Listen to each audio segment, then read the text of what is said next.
Buenas noches, hermanos, hermanas. Vamos a continuar el día de hoy con esta parte del estudio de Apocalipsis, que es relacionado con el tribunal de Cristo. Y principalmente vamos a profundizar lo que vimos la semana pasada, más esta semana y probablemente la próxima semana también. Ahora, ¿por qué hacemos un énfasis en esta temática del tribunal de Cristo? ¿Quién piensa o a quién se le ocurre por qué hacemos un énfasis en el tema del tribunal de Cristo? Correcto, ¿no es cierto? Nos tenemos que preparar para eso. Exacto. O sea, no debemos perder la perspectiva que los eventos que estudiamos de la semana 70, que en un sentido resulta, ¿no es cierto?, apasionante porque vamos descubriendo muchas cosas que van a suceder, nosotros no lo vamos a vivir. El hecho de que nosotros aprendamos lo que va a suceder en esa semana 70 es justamente para que, como dice la carta de Pedro, ¿no es cierto?, ciñamos nuestros lomos del entendimiento y estemos dispuestos a vivir una vida que realmente agrade al Señor. Entonces, pero sí, efectivamente lo que nos va a tocar vivir es esto, que es el tribunal de Cristo, porque las bodas del Cordero, a las cuales pasaremos posteriormente de este tribunal, es una celebración. Por lo tanto, obviamente como celebración va a ser un deleite, una alegría, un gozo, ¿ya? Pero el tema del tribunal de Cristo es fundamental porque ese es el primer gran encuentro que vamos a tener, ¿no es cierto?, cara a cara con nuestro Señor, ¿ya? Entonces, lo primero que tenemos que recordar es que la palabra tribunal es la palabra bema, que en el griego se traduce como, o en el español se traduce como tarima, lugar o una posición donde efectivamente hace relación a los atletas donde eran coronados, donde les era entregado su premio, ¿ya? Esto es bien importante, no tiene relación con la salvación, sino con nuestro servicio. No tiene relación con la salvación. Los que llegamos ahí somos salvos, ¿ya? Pero Dios va a hacer cuenta en relación a nuestra vida, como dice Corintios, ¿no es cierto?, en el cuerpo, lo que hayamos hecho. Y vamos a recordar 1 Corintios capítulo 3, versículos 9 al 14.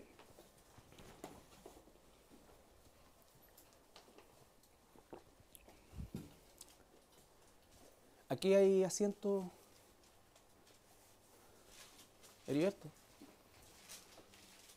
¿Me pueden doler las rodillas, Heriberto?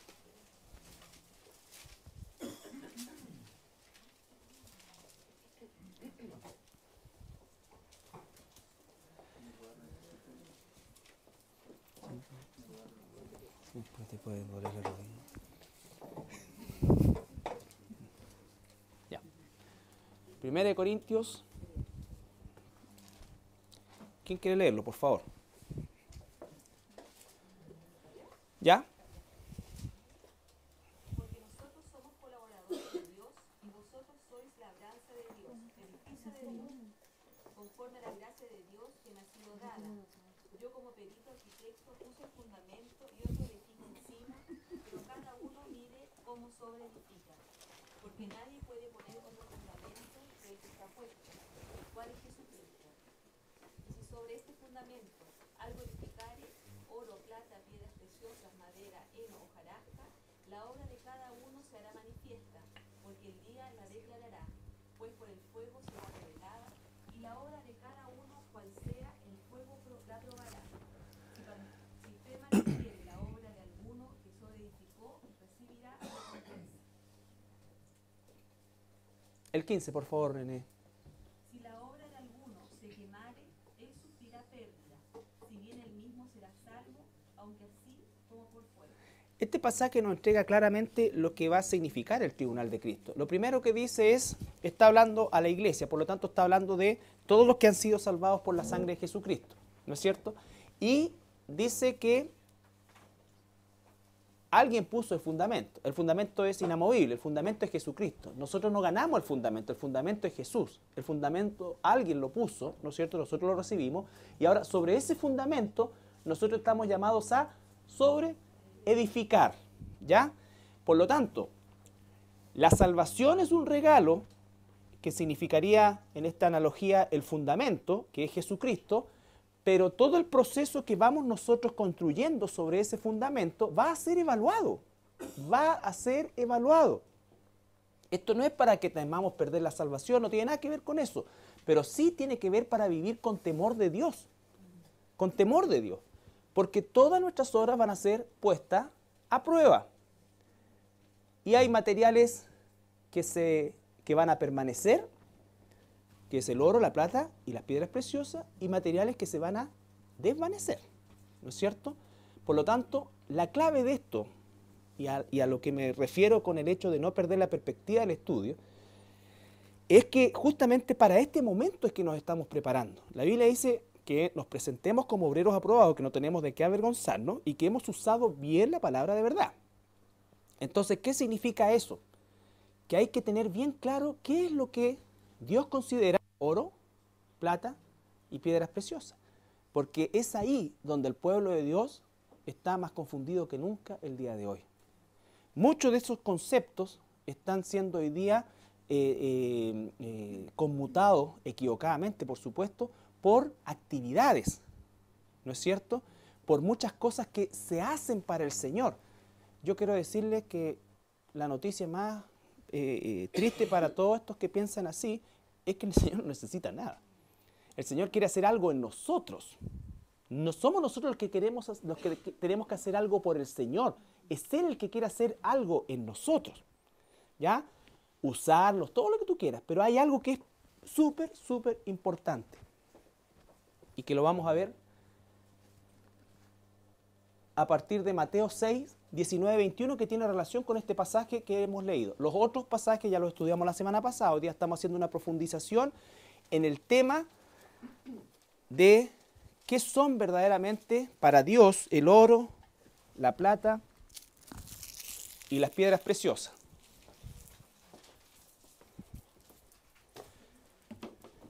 Mateo 6, 19 al 21.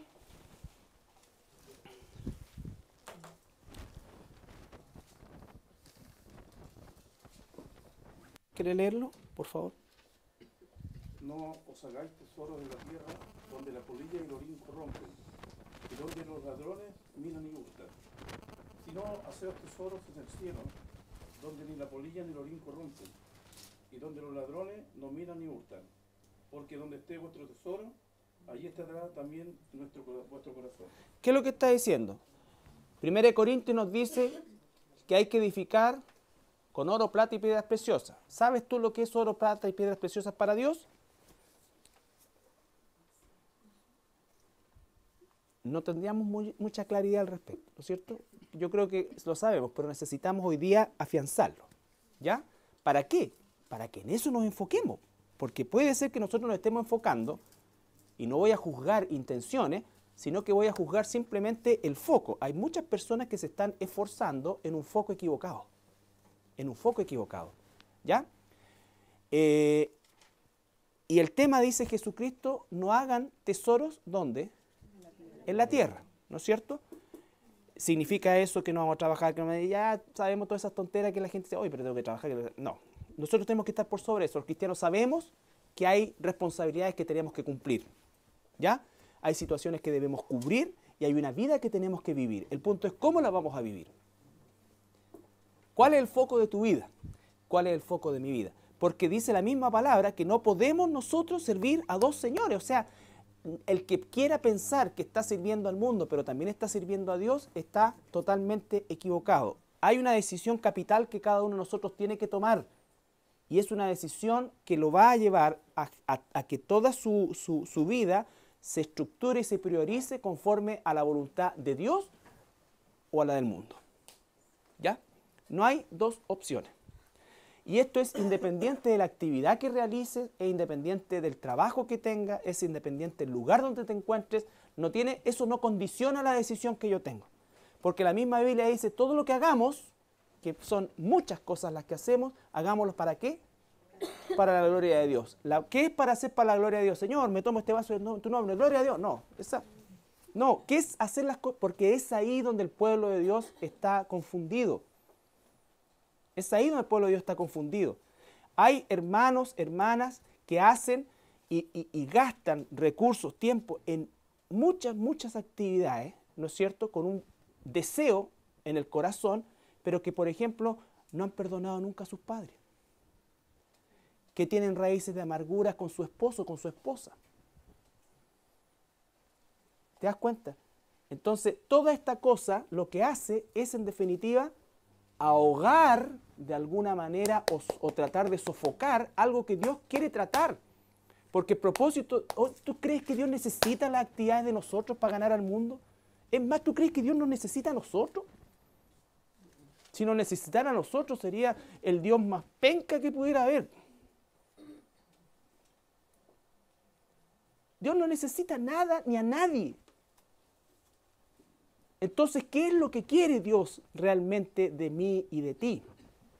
Y con esto no estoy diciendo que nosotros no hagamos cosas, pero ese no es el foco. El foco no es las cosas. ¿Tú crees que yo voy a llegar al tribunal de Dios? Señor, yo fui pastor y hice el estudio evangelístico durante años, la mitad de la iglesia llegó por el estudio evangelístico. ¿Qué va a hacer el Señor? ¿Cómo es que se puede graficar qué es lo que va a hacer el Señor cuando nosotros lleguemos arriba? ¿Qué se imagina?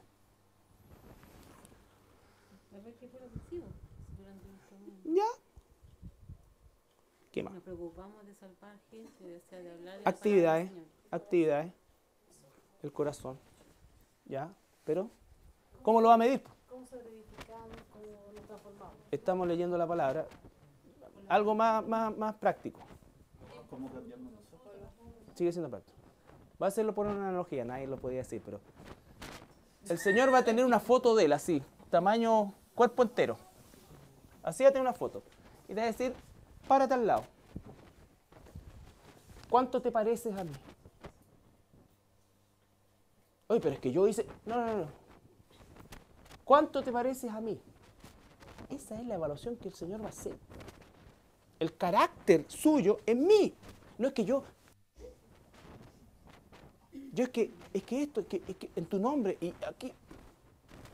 Entonces, la idea es que, el propósito, mejor dicho, no la idea, es que nosotros tengamos bien claro qué es oro, plata y piedras preciosas para el Señor. Porque te quiero decir una cosa, que aunque aquí te digan el activista de San Joaquín, o que te digan, ¿no es cierto?, oh, se mata haciendo cuestiones, mira, y salió para allá, y fue para allá, y fue a predicar allá, fue a predicar allá, fue a predicar allá, y hizo todo esto, a Dios no le interesa eso. No que no lo hagamos, porque lo podemos perfectamente haber hecho en la carne. En la carne hay personas que hacen cosas en esta iglesia todavía en la carne. Todavía en la carne. Estamos todos en un proceso, pero tú tienes que tomar una decisión. ¿Voy a buscar lo espiritual o voy a buscar realmente lo carnal? Si tú no estás orando a Dios, si tú no estás teniendo tiempo en la palabra de Dios, si tú no tienes comunión con Dios, si tú no tienes esto, si tú no estás congregándote, si tú no estás esto, tú estás haciendo cosas en la carne. Por eso es que acabamos de tener una reunión y hay que analizar, porque hay que ayudar a los hermanos y a las hermanas a entender, por ejemplo, voy a poner solo un ejemplo, que el ser maestro en esta iglesia no consiste en ir a hacer una clase el día domingo. ¿Se entiende eso? Ahora, si la persona más encima se molesta y dice, oh, me están marginando, discriminando, peor todavía, o sea, más equivocado estaba. El propósito es que nosotros, si quieres tú llamarlo, de aquí en adelante, lo que hagamos realmente tenga el sello del Espíritu Santo, porque no necesitamos hacer cosas, necesitamos dejar que Él haga en nosotros. Exacto. Me conmueve la palabra esa porque llena completamente el ejemplo. ¿Sí? Ya. Dice el Señor, no hagan tesoros en la tierra, sino en el cielo. Preguntaríamos como en los cultos evangélicos, ¿cuántos quieren hacer tesoros en el cielo? ¡Amén! Ni saben.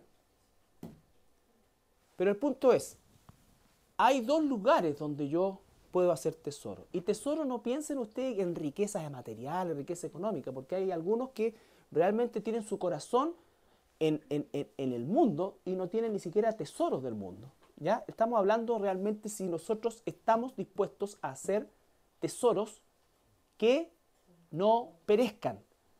Esa cuenta de ahorro de la sobreedificación que estamos haciendo en el cielo. ¿Ya?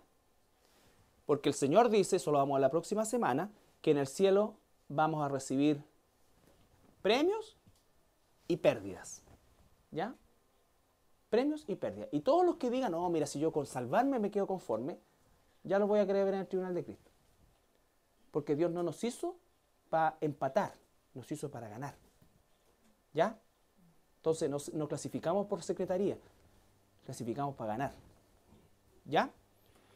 Lo primero que vamos a leer es Romanos 8:19. Vamos a partir por Romanos 8:19. No está en orden eso, pero Romanos 8:19. ¿Cuáles son las obras que Dios considera oro, plata, piedras preciosas? ¿Cuáles son las obras que Dios considera oro, plata y piedras preciosas? ¿Ya? ¿Quién dijo yo? Ya. Pensé que había sido electo. Porque el anhelo ardiente de la creación es el aguardar la manifestación de los hijos de Dios. La creación está anhelando que se manifiesten los hijos de Dios. ¿Ya? Ahí mismo en Romanos 8, pero versículos 28 y 29.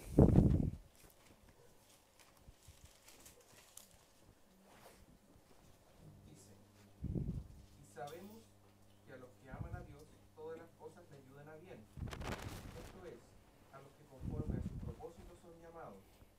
Porque a los que antes conoció, también los predestinó para que fuesen hechos conforme a la imagen de su Hijo, para que Él sea el primogénito entre muchos hermanos. Entonces dice, si tú amas a Dios, tienes que responderlo, ¿cierto? No, para mí el Señor es lo primero, todo. Eso es una respuesta que uno tiene que dar. Si nosotros amamos a Dios, todas las cosas ayudan a bien. O sea, el tumor que te van a diagnosticar, la cosa que te va a suceder, también ayuda bien. ¿Al bien de qué? ¿Al bien de qué? Y por supuesto también el premio que vas a recibir, el ascenso que vas a recibir, también ayuda, todo ayuda. Pero ¿cuál es el propósito de todo lo que nos pasa? Si es que realmente amamos a Dios. Transformar nuestro carácter. Si Él fue un varón de dolores y yo me tengo que parecer a Él, voy a tener que sufrir en algún momento. Ahora, ¿cómo sufrió Él? ¿Justa o injustamente? Injustamente. Entonces, si me voy a parecer a Él, me va a tocar sufrir en alguna medida injustamente. Dios tiene la medida para cada uno de nosotros. No se preocupe de eso. Nadie va a sufrir lo que no tiene que sufrir y nadie va a quedar sin salida. ¿Estamos? Eso es lo maravilloso del Señor. Pero te va a tocar una porción de sufrimiento injusto.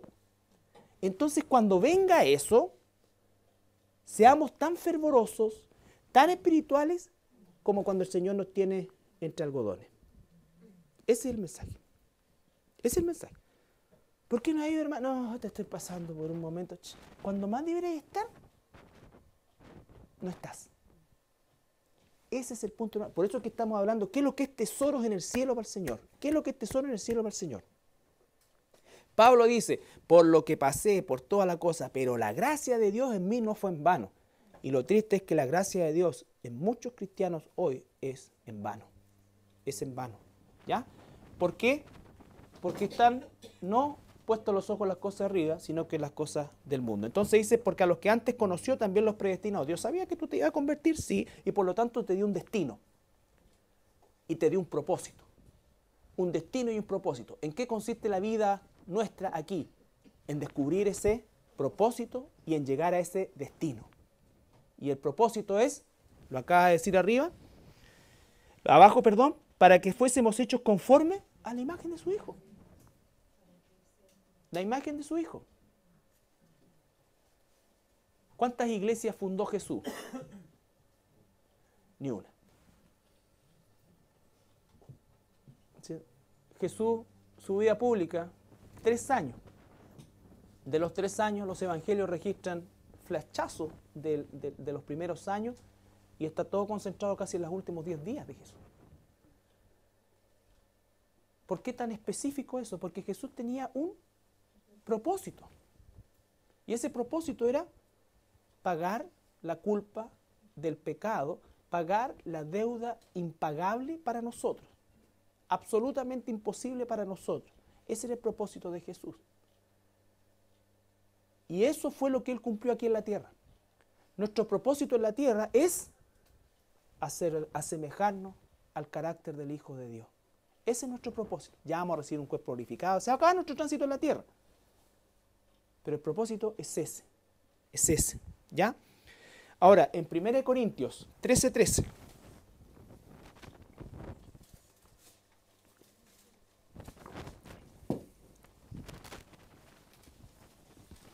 Y ahora permanecer la fe, la esperanza y el amor. Estos tres, pero el mayor de ellos es el amor. Ya. Y ahora permanece la fe, ¿no es cierto? La esperanza y el amor. Pero ¿por qué es más importante el amor? ¿Ya? Porque el amor es el que nos ayuda a soportar todos los problemas y las cosas que puedan venirse encima. El amor a Cristo. ¿Ya? Bien. ¿Qué más? ¿Por qué? Ya no estemos en la tierra, ya no va a ser, o sea, cuando estemos con Jesús, lo que va a permanecer va a ser el amor, Correcto. ya no la esperanza y la fe. Claro. Entonces, ¿qué es tesoro de Dios para Dios en el cielo? ¿La fe? No. Porque la fe la necesitamos en este tránsito. Yo necesito hoy día tener fe. Tener certeza de algo que no veo, pero lo voy a ver. ¿Pero qué va a pasar cuando lo vea? Ya no lo va a necesitar. Pero ¿qué es lo que está construyendo Dios en mí y en ti? Su carácter. Cuando leemos Corintios 13, ¿no es cierto? Esa es la medida justamente del amor de Dios. Te va a poner ahí el Señor, me va a poner ahí el Señor a mí. Y una de las preguntas que te va a hacer es, ¿a quién amaste? A mi esposa, no vale. A mis hijos, no vale. A mi perro Belfort, tampoco vale. A la Tabita, no vale. No vale para el amor que Él está preguntando, es el amor natural. Él está preguntando su amor. ¿A quién amaste con mi amor? Mira, te voy a mostrar, date la vuelta aquí, en la siguiente panorámica te voy a mostrar. Aquí está el que te estafó. Aquí está tu papá. Ahí está tu abuelita. Ahí está tu esposo, tu esposa, tu tío, tu primo, tu hermano, ese con el que te enojaste una vez por un negocio que no salió y no lo hablaste nunca más en 20 años. Ese es el amor de Dios. El amor de Dios es proactivo. Él nos buscó a nosotros, no nosotros lo buscamos a Él. Nosotros lo amamos porque Él nos ama primero. Eso es lo que dice la Biblia. Entonces, otra vez, aquí está la imagen de Jesús y aquí nos vamos a parar nosotros. Una araña. Estuvo un hermano. ¿Cuánto nos parecemos? ¿Cuánto nos parecemos? Nadie va a ser igual. Eso, sáquenselo de la cabeza. ¿Ya? Nadie va a ser igual. Pero en la medida, por eso dice Pablo, me sigo extendiendo hacia adelante, me sigo extendiendo hacia adelante. ¿Cómo y cuánto nos parecemos al Señor? Eso es. ¿A cuántos amaste como yo te he amado? ¿A cuántos perdonaste como yo te he perdonado? ¿Ya? De eso no se trata de permisividad, no se trata ya amar a una persona que quiere el mal para nosotros no significa estar de acuerdo con eso. ¿Qué significa amar a una persona? Primera de Pedro 3, 8, 12.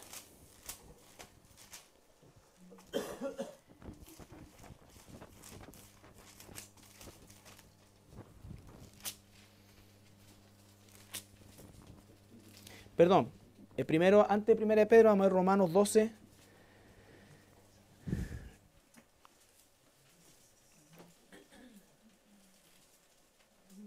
¿14?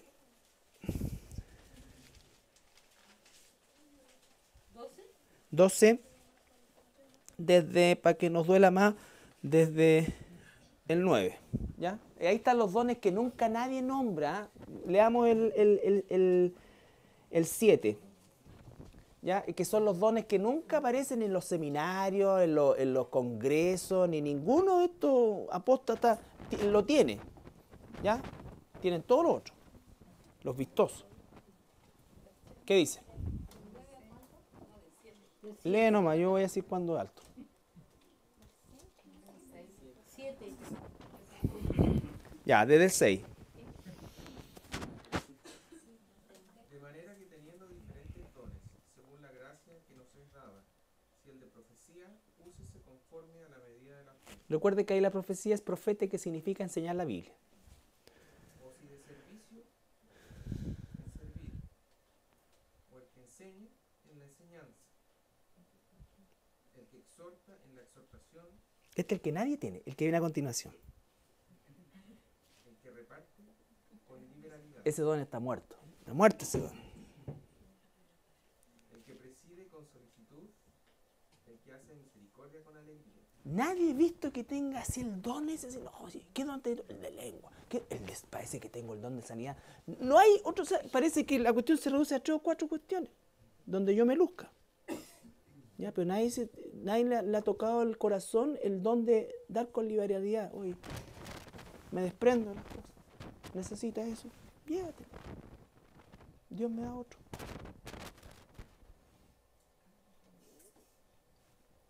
Todavía no lo he visto en 22 años. El amor sea sin fingimiento, aborrecer lo malo, seguir lo bueno. El amor sea.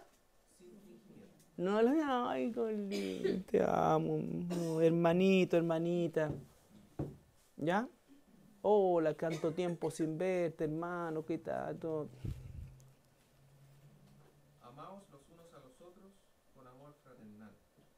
En cuanto a honra, prefiriéndoos los unos a los otros. En lo que refiere a diligencia, no perezosos, fervientes en espíritu, sirviendo al Señor. Gozosos en la esperanza, sufridos en la tribulación, constantes en la oración, compartiendo para las necesidades de los santos, practicando la hospitalidad. Te dan cuenta que todos son aspectos prácticos. Aquí se pone más color de hormiga. Dale. Bendecid a los que os persiguen, bendecid y no maldigáis. Pausa. Bendecid a los que os persiguen. No solamente no respondas mal por mal, sino que además bendícelo. Y Gozaos con lo que se gozan, llorad con los que lloran. Unánimes entre vosotros, no altivos, sino asociándoos con los vivos. No seáis sabios en vuestra propia opinión. No paguéis a nadie. hasta el 21. Procurad lo bueno delante de todos los hombres. Si es posible, en cuanto dependa de vosotros, estad en paz con todos los hombres. No os venguéis vosotros mismos, amados míos, sino dejad lugar a la ira de Dios. Porque escrito está: mía es la venganza, yo pagaré, dice el Señor. Así que si tu enemigo tuviere hambre, dale de comer. Si tuviere sed, dale de beber, pues haciendo esto, ascuas de fuego amontonarás sobre su cabeza. No seas vencido de lo malo, sino vence con el bien el mal. Entonces es un pasaje que pudiéramos estar mucho tiempo, y aquí aprovecho de inmediatamente hacer una aplicación práctica. Cuando tú estás orando, cuando yo estoy orando, ¿por qué estoy orando? ¿Cómo estoy orando?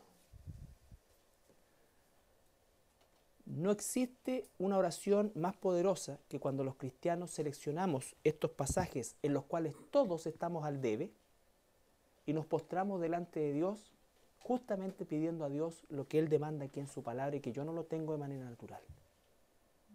Cuando yo digo que las prioridades están equivocadas, ¿no es cierto?, no me estoy refiriendo a que nunca oremos por nuestros hijos, pero para muchos de los que están aquí, la prioridad son sus hijos, la prioridad es su trabajo, la prioridad es su salud, la prioridad es cualquier cosa,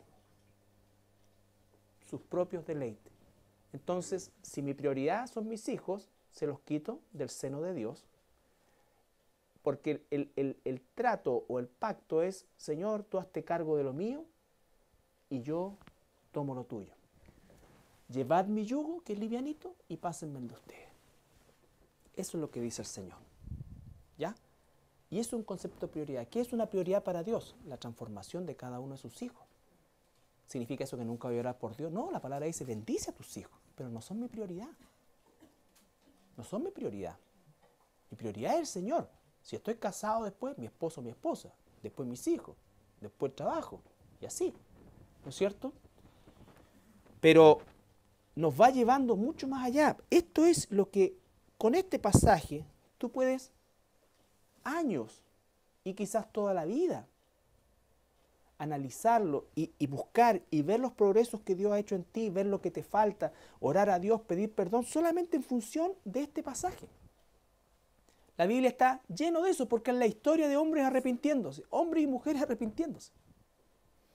Por ejemplo, 1 Pedro 3, 8, 12, otro pasaje que seleccioné justamente por lo mismo. Porque cuando decimos sí, hay que orar con la palabra, muchos dicen, ¿sabes qué? Mira, yo leí un proverbio y la verdad que como que no me llegó. Selecciona esta cuestión y te va a llegar todo, si es que realmente somos sinceros. 1 Pedro capítulo 3, versículo 8 al 12.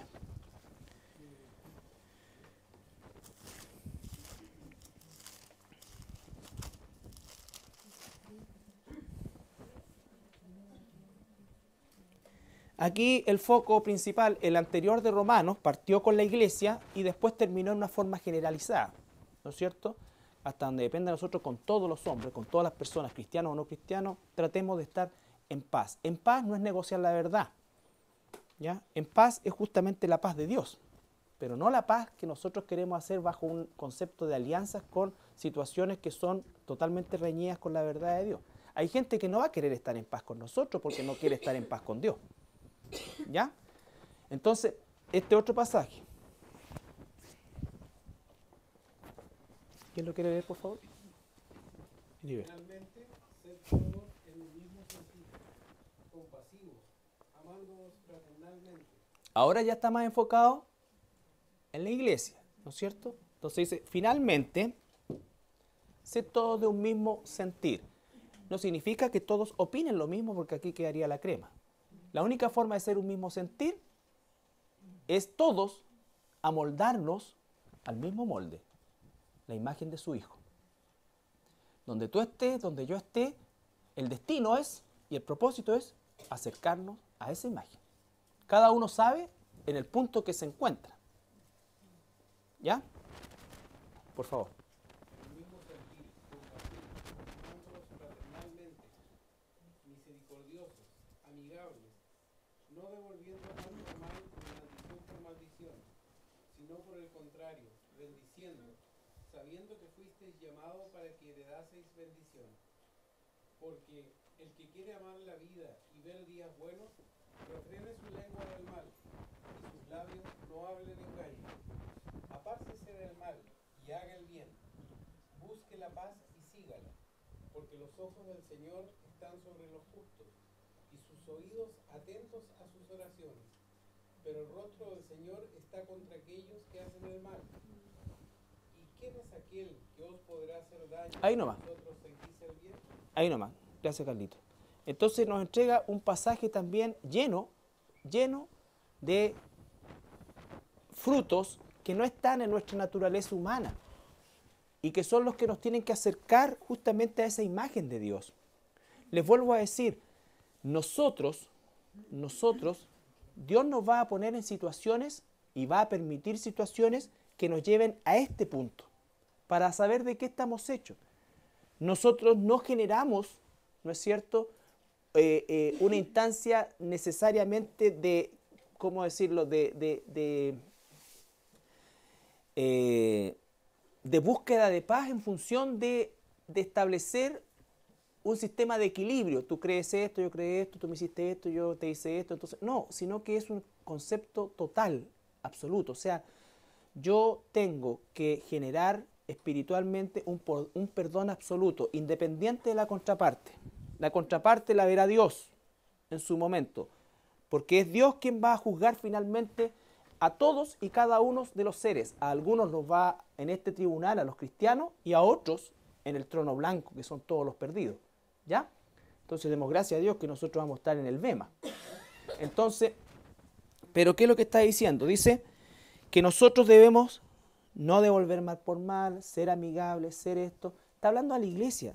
Recuerdan ustedes que hicimos la analogía que a lo mejor es un poco soez, pero es bien práctica en el sentido de que estamos todos dentro del arca. Todos dentro del arca, ¿no? ¿Sí? Y a veces hay hediondez en el arca, ¿no es cierto? A veces por allá el burro se hizo, el avestruz también, ¿no es cierto? el león se tiró un peo. Uno no sabe, estamos todos ahí. Pero ¿qué vamos a hacer? ¿Arrancar? Si arrancamos, ¿qué pasa? Nos ahogamos. Cuando la palabra dice que Satanás anda como león rugiente, está buscando eso, que alguien salga de ahí. A veces la iglesia se hace difícil, pero ese es el propósito de Dios.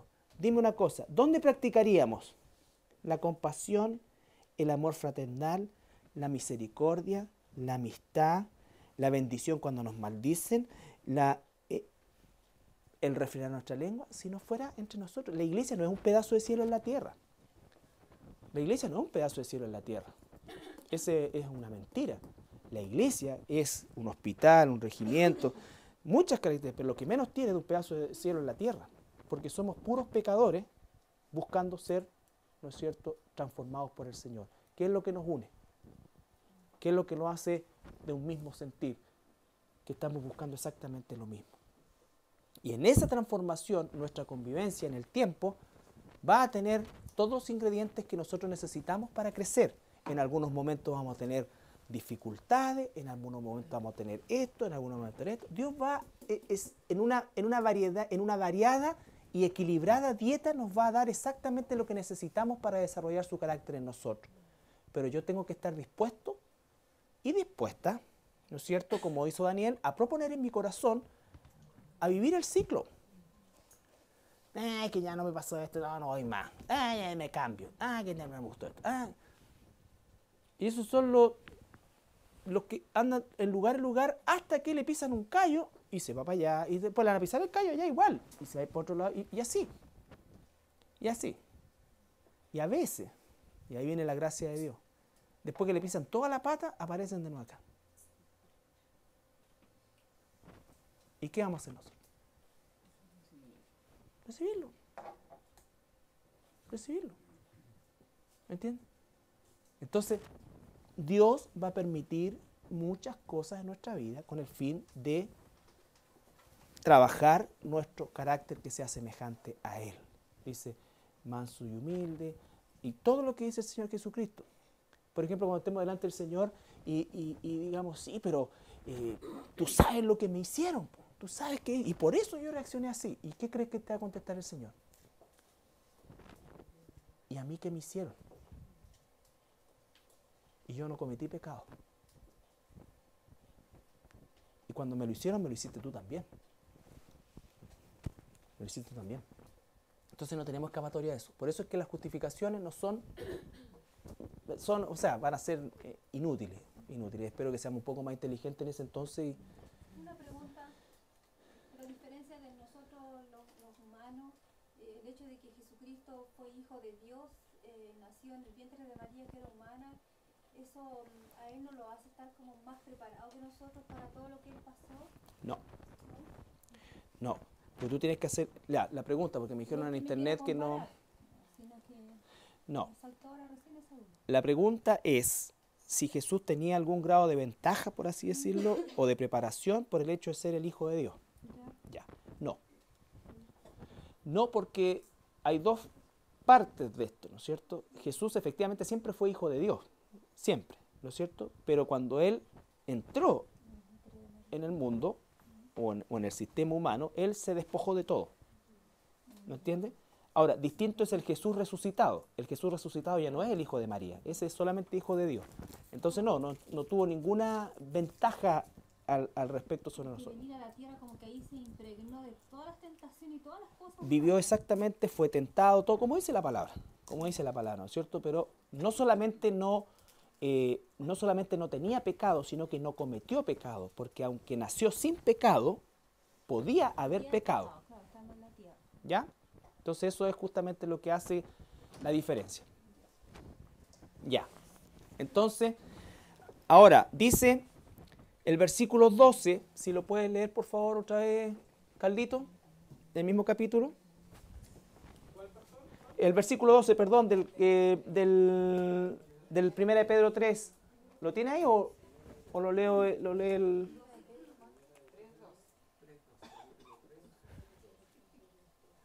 Dice, porque los ojos del Señor están sobre los justos y sus oídos atentos atentos a sus oraciones.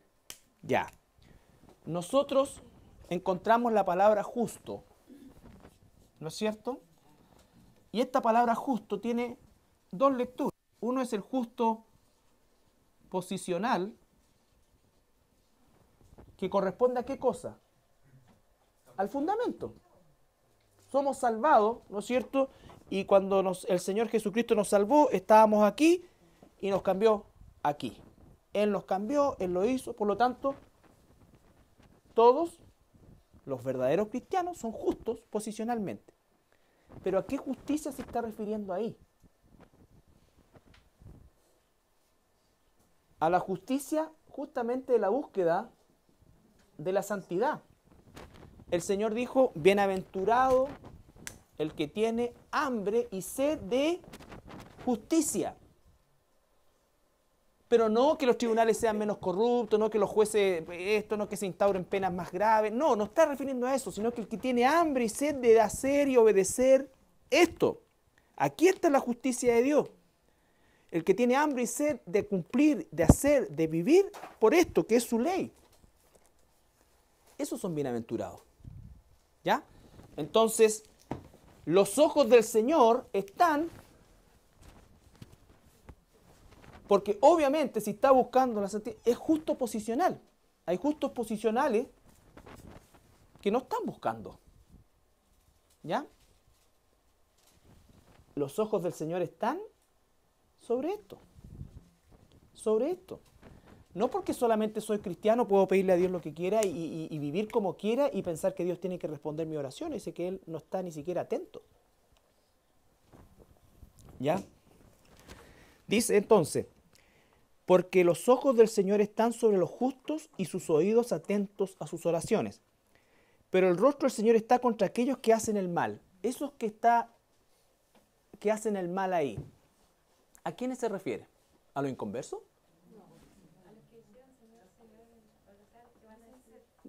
A los inconversos no. Se refiere a los cristianos que no están viviendo ni buscando la justicia de Dios. ¿Y dónde se va a ver eso? En el tribunal. En el tribunal. No juzguemos antes de tiempo, pero va a pasar eso. Por eso es que el fundamento de esto es que Dios desea que su pueblo crezca individualmente para que se desarrolle corporativamente. No es uno en función de otro, ni otro en desmedro de otro. No, son ambos en un sano equilibrio que solamente va a dar el Espíritu Santo. ¿Ya? Una cosa no reemplaza a la otra, las dos están absolutamente concatenadas para desarrollar al Hijo y a la hija de Dios. ¿Ya? Y les vuelvo a insistir, estos son los pasajes, por ejemplo, simplemente como un ejemplo, en los que nosotros tenemos que enfocar en nuestros tiempos con el Señor. Porque es esta la imagen que Él quiere que tú y yo tengamos. Estos son los frutos que Él quiere que nosotros tengamos. Si estos frutos no aparecen en nuestra vida o no estamos buscando estos frutos, entonces estamos errando el blanco y eso se llama pecado. Porque yo creo que por hacer tal o cual cosa, por eso es que hoy día el mundo está tan confuso, y estoy hablando del mundo cristiano, está tan confundido, tan confuso, tan todo tergiversado, porque la búsqueda de supuestamente agradar a Dios se encuentra en cualquier otra cosa menos en esto. No hay prédicas de santidad. La gente no está interesada en la santidad. Está ocurriendo exactamente lo mismo que dice Timoteo capítulo 4, en que se van a amontonar maestros según la concupiscencia de cada uno. Le van a dar lo que la gente quiere escuchar y tenemos una generación de pseudo cristianos o cristianos carnales, egocéntricos, buscando su propio deleite. Es realmente espantoso. Hoy día se quieren parecer más bien a los ídolos del deporte, de la música, del comercio, de lo que sea, que a Dios, que a Jesús. Que a Jesús. Entonces, no están el pueblo de Dios buscando ser como Jesús, está buscando tener poder como el mago Merlín, como todas estas cuestiones. O sea, que poder. Pero el poder de Dios, el dunamis de Dios, es para esto, porque para esto necesitas un poder sobrenatural, realmente. Lo otro es alimentar la carne. Y no estoy diciendo con esto que Dios no haya dotado con dones a hermanos o hermanas en un momento, en un sentido, lo que sea. Lo que estoy diciendo es que el grueso está confundido Y están algunos muy cómodos porque obviamente se están satisfaciendo sus deseos carnales. Por eso es que las personas cuando se comienzan a sentir aludidas por la palabra de Dios, lo primero que hace, a alguien le contó. A alguien tiene que haber contado. Como que si uno se preocupara en la vida de 400 personas. Es la palabra de Dios que toca a uno, que toca a otro, que toca a otro, porque todos estamos faltos, somos todos deudores. Pero en vez de ponernos choros y cuestión y esto y buscar otro lugar, caemos de rodillas, porque estoy buscando a Dios.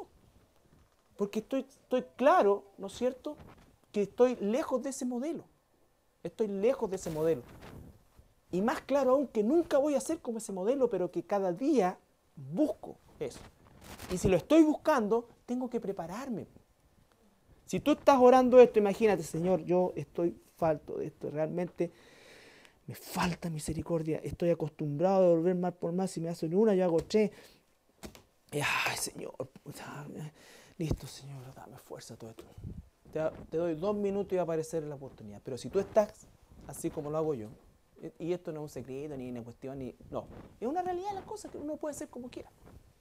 Porque no se trata de encerrarse, ¿no es cierto? Y esta cosa, y se trata de verdaderamente ser sincero con el Señor. ¿Va a pasar qué cosa? Entonces yo estoy pensando, yo en la mañana pedí esto, estoy esperando, son las 10 de la mañana, todavía no, pero va a aparecer, ahí viene la prueba, ahí viene la prueba, ahí viene la prueba, ahí viene la prueba, no, todavía no, ya viene la prueba, entonces estoy pendiente. Tate que a las 3 de la tarde aparece la prueba. ¿No es cierto? Con nombre y apellido. Y uno tiene que... el Señor está trabajando conmigo. Esto es justamente, exactamente, paciencia, amor, misericordia, bondad, dominio propio. Todo justamente lo que pedí a las 3, a las 8 de la mañana, a las 7 de la mañana, a las 6 de la mañana, a las 5 de la mañana. Aquí está. Gracias, Señor. Pero no nos sorprendamos del fuego de la prueba, dice el apóstol Pedro, ¿no es cierto? Hermano, no sorprendamos del fuego de la prueba, porque la prueba es justamente para trabajar en nuestro carácter. En nuestro carácter. Entonces, eso es, en definitiva, la primera parte de lo que vamos a ver en relación a qué es para el Señor tesoros en el cielo, qué es para el Señor oro, plata, piedras preciosas, ¿no es cierto? Y la inmensa confusión que existe en relación a la sobreedificación. Señor, yo hice esto, Señor, yo hice esto, Señor, yo sané. De acuerdo, acuérdense eso, Señor, Señor, esos no van a estar ni ahí. Esos van a estar en el tribunal, en el trono blanco, esos están perdidos, esos nunca fueron. Y vaya que hicieron cosas que a lo mejor ninguno de nosotros nunca ha hecho. En tu nombre echamos demonios, en tu nombre esto, nunca lo hemos hecho. ¿Pero tú crees que eso sorprende a Dios? Claro que no lo sorprende porque Él lo hace, po. No el tontorrón que se lleva la gloria o la vana gloria. El Señor lo hace si es que es de Él. Pero esto, ¿sabes qué es lo que esto es? Rendirse a Él. Es rendirse a Él. Bajar los brazos, agachar el moño, ¿no es cierto? En la mañana leíamos el pasaje de Hechos, cuando el apóstol Pablo es prácticamente masacrado, ¿no es cierto?, en la ciudad de... En Jerusalén, ¿no es cierto? En Jerusalén. Y él sabía que eso le iba a pasar, pero él dijo, si es la voluntad de Dios, tengo que hacerlo. Tengo que hacerlo. Él no escapó de la voluntad de Dios, no escapemos de la voluntad de Dios, la tenemos clarita. La voluntad de Dios es que nosotros nos asemejemos a su Hijo. Cualquier cosa que digamos, nos digamos o nos autoengañemos, que no nos conduzca a eso, entonces nosotros tenemos que tener cuidado. Tenemos que tener cuidado. Cualquier cosa que nos aleje de ese foco, que el propósito central del Señor es que yo sea lo más semejante a su Hijo que pueda. Y eso se va a notar, porque la Biblia dice, por los frutos se conoce. Los dones pueden funcionar incluso con un cristiano alejado de Dios. Y normalmente esa no tiene una concordancia una cosa con otra. Y muchos se refugian, ¿no es cierto?, en todo este tipo de cosas. ¿Para qué? Para esquivar esto. Para esquivar esto. Para esquivar el yunque donde nos coloca el Señor y nos moldea. Para esquivar las manos del alfarero, como queramos llamar, la analogía que queramos llamar. pero de alguna manera estamos esquivando. Ahora, obviamente que el Señor nos transforma y nos va a usar. Nos va a usar. ¿A quién crees que convirtió el ladrón de la cruz? ¿Cuántas personas se convirtieron por él? ¿Cuántas se convirtieron? Miles de personas a lo largo de la historia. Él ahí no convirtió a nadie. Pero su testimonio, sabía él que su testimonio, imagínate hoy día, casi 2000 años después o más de 2000 años después, todavía hablamos de él. Todavía hablamos de él. Del quebrantamiento en su corazón, de la sinceridad en su corazón, del arrepentimiento genuino. Eso es. Esa es la huella que queda cuando nosotros verdaderamente damos fruto espiritual. Porque todo lo otro se desvanece. Todo lo otro se desvanece. Tal como dijeron los fariseos. Se levantó hace un tiempo Agabo, se levantaron esto, y una serie de profetas y después desaparecían. Y entonces dijo, dejemos de hinchar, ¿no es cierto?, y de buscar y de presionar al pueblo. Si esto es de Dios, nosotros no nos vamos a poder derribar. Si no es de Dios, se va a derribar solo. Y el testimonio de Jesucristo no solamente no se ha derribado, sino que se ha fortalecido a lo largo de todos los siglos.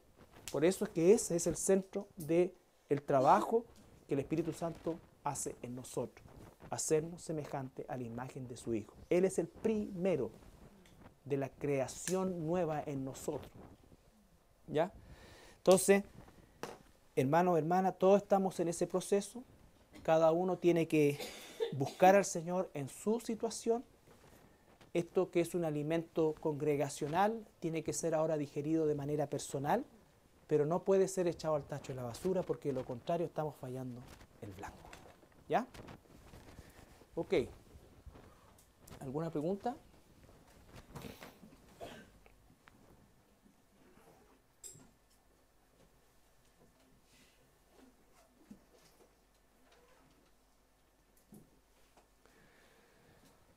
Ya. Aquí podemos ver. Heriberto, ¿puedes orar para que terminemos? ¿Va a orar Heriberto para que...? Bendito Padre Celestial, Señor, esta noche te damos las gracias por este estudio, Señor, de tesoros del cielo, Señor, para que tú que conoces nuestros pasos, Señor, afírmanos y fortalécenos, Señor, para seguir el camino de seguirte a ti, Señor.